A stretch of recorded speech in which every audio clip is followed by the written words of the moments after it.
सतत छातीवर हात ठेवत होती मॉडेल. मुंबई एअरपोर्टवर अधिकाऱ्यांना संशय, चौकशी करताच उडाली खळबळ. संपूर्ण महाराष्ट्रात चर्चा. मुंबई विमानतळावर त्या दिवशी सर्व काही नेहमीप्रमाणे सुरू होतं. हजारो प्रवासी प्रवास करत होते, हजारो प्रवासी जात होते. प्रत्येकाच्या चेहऱ्यावर वेगवेगळ्या भावना होत्या. कुणी सुट्टीसाठी आलेलं, कुणी कामासाठी निघालेलं, तर कुणी आपल्या कुटुंबियांना भेटण्यासाठी उत्सुक होतं. पण त्या गर्दीत एक अशी व्यक्ती होती जिने नकळतपणे अनेकांचं लक्ष वेधून घेतलं होतं. ती तरुणी एक मॉडेल होती. काळ्या रंगाच्या ड्रेसमध्ये, डोळ्यांवर गॉगल, हातात ट्रॉली बॅग आणि चेहऱ्यावर कमालीचा आत्मविश्वास. पहिल्या नजरेत पाहिलं तर ती इतर प्रवाशांसारखीच वाटत होती, मात्र काहीतरी वेगळं होतं, काहीतरी असं ज्यामुळे अधिकाऱ्यांच्या नजरा पुन्हा पुन्हा तिच्याकडे वळत होत्या. ती विमानतळावरून पुढे सरकत होती. तिची चाल सामान्य होती, पण तिच्या एका सवयीने अधिकाऱ्यांचं लक्ष वेधलं. ती वारंवार छातीवर हात ठेवत होती. काही क्षणांनी पुन्हा हात छातीवर जात होता. पुन्हा काही पावलं चालल्यानंतर जणू ते स्वतःला सावरत होती आणि एखादी गोष्ट लपवण्याचा प्रयत्न करत होती. सुरक्षा कर्मचाऱ्यांनी सुरुवातीला याकडे फारसं लक्ष दिलं नाही. अनेक प्रवासी तणावात असतात, काहींना प्रवासाची भीती असते, काहींना घाई असते, त्यामुळे अशा हालचाली नवीन नव्हत्या. पण काही वेळा निरीक्षण केल्यानंतर त्यांना जाणवलं की या महिलेच्या हालचाली सामान्य नाहीत. ती वारंवार आजूबाजूला पाहत होती. कुणीतरी आपल्याकडे पाहतंय का याची जणू खात्री करत होती. तिच्या चेहऱ्यावर आत्मविश्वास होता, पण त्यामागे लपवलेली अस्वस्थताही स्पष्ट जाणवत होती. अनुभवी अधिकाऱ्यांच्या नजरेतून ही गोष्ट सुटणं शक्य नव्हतं.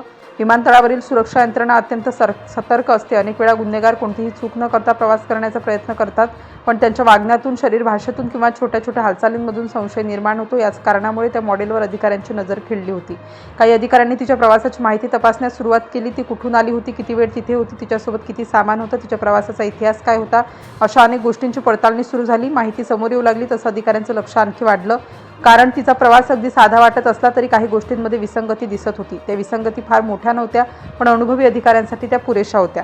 महिला पुढे जात असताना तिला थांबवण्यात आलं. अधिकाऱ्यांनी अतिशय नम्रपणे तिच्याशी संवाद सुरू केला. काही प्राथमिक प्रश्न विचारले. ती सुरुवातीला पूर्ण आत्मविश्वासाने उत्तरं देत होती. तिच्या चेहऱ्यावर कोणतीही भीती दिसत नव्हती. मात्र प्रश्नांची संख्या वाढत गेली तसं तिच्या उत्तरामध्ये बदल दिसू लागला. काही उत्तरं आधीच्या माहितीशी जुळत नव्हती, काही गोष्टी ती विसरत होती, काही प्रश्नांवरती थोडा वेळ थांबत होती. हीच ती वेळ होती जेव्हा संशय आणखी गडद झाला. अधिकाऱ्यांनी तिच्या सामानाची तपासणी करण्याचा निर्णय घेतला. महिलेने सुरुवातीला सहकार्य केलं. तिने आपली ट्रॉली बॅग पुढे केली. बाहेरून पाहता ती एक सामान्य प्रवासी बॅग होती, कोणालाही संशय येणार नाही अशी. बॅग एक्सरे मशीनमधून गेली. स्क्रीनवर काही प्रतिमा दिसल्या. त्या पाहून अधिकाऱ्यांच्या कपाळावर आठ्या पडल्या. काहीतरी वेगळं होतं, काहीतरी असं जे नेहमीच्या सामानासारखं दिसत नव्हतं. आता तपासणी अधिक काळजीपूर्वक सुरू झाली. बॅग उघडण्यात आली. कपडे होते, वैयक्तिक वस्तू होत्या, प्रवासात लागणारं सर्व सामान होतं. पहिल्या नजरेत काही संशयास्पद असं आढळलं नाही, पण अनुभवी अधिकाऱ्यांना इतक्यावर समाधान नव्हतं. त्यांनी प्रत्येक कप्पा तपासायला सुरुवात केली. प्रत्येक झीक उघडली. प्रत्येक भाग बारकाईने पाहायला जाऊ लागला आणि त्याचवेळी त्यांना काही पॅकेट्स दिसली. ती पॅकेट्स अत्यंत काळजीपूर्वक पॅक करण्यात आली होती.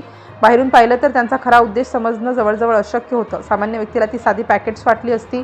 अधिकाऱ्यांनी ती पॅकेट्स बाहेर काढली. 1, 2, 3 संख्या वाढत होती. उपस्थित अधिकारी एकमेकांकडे पाहू लागले. आता प्रकरण साधं राहिलेलं नव्हतं.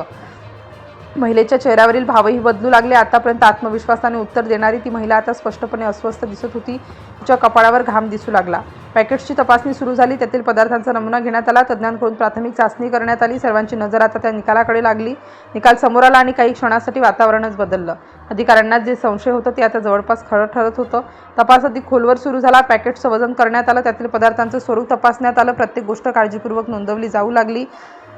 आता या प्रकरणाची माहिती वरिष्ठ अधिकाऱ्यांपर्यंत पोहोचली होती. विमानतळावरील अनेक अधिकारी या कारवाईकडे लक्ष ठेवून होते, कारण जप्त झालेल्या वस्तूंचं प्रमाण अपेक्षेपेक्षा खूप मोठं होतं. महिलेची चौकशी पुन्हा सुरू झाली. यावेळी प्रश्न अधिक कठोर होते. ती कुणासाठी काम करत होती, हा माल कुठून आला होता, ती कुठं पोहोचवायचा होता, यामागे आणखी कोण कोण होतं. हळूहळू संपूर्ण चित्र स्पष्ट होऊ लागलं. जे सुरुवातीला फक्त संशयास्पद हालचाली वाटत होत्या, त्या आता एका मोठ्या प्रकरणाशी जोडल्या जात होत्या. आणि शेवटी अधिकाऱ्यांनी जाहीर केलं की त्या ट्रॉली बॅगेतून तब्बल 14 किलो हायड्रोपोनिक गांजा जप्त करण्यात आला. आंतरराष्ट्रीय बाजारात त्याची किंमत 11,82,00,000 रुपयांपेक्षा अधिक असल्याचा अंदाज व्यक्त करण्यात आला. ही महिला दुसरी तिसरी कोणी नसून हर्षा सनी नावाची 28 वर्षीय मॉडेल होती. ती बँकॉकहून मुंबईत आली होती. चौकशीनंतर तिच्याविरुद्ध NDPS कायद्याअंतर्गत गुन्हा दाखल करण्यात आला आणि तिला अटक करण्यात आली. मुंबई विमानतळावर घडलेल्या या कारवाईची चर्चा काही तासातच संपूर्ण महाराष्ट्रात सुरू झाली, कारण बाहेरून सामान्य दिसणाऱ्या एका प्रवाशाकडे तब्बल कोट्यावधी रुपयांचा अंमली पदार्थांचा साठा सापडेल याची कल्पना कुणालाही नव्हती. आणि यामुळेच त्या दिवशी मुंबई एअरपोर्टवर उडालेली खळबळ आजही चर्चेचा विषय बनली आहे.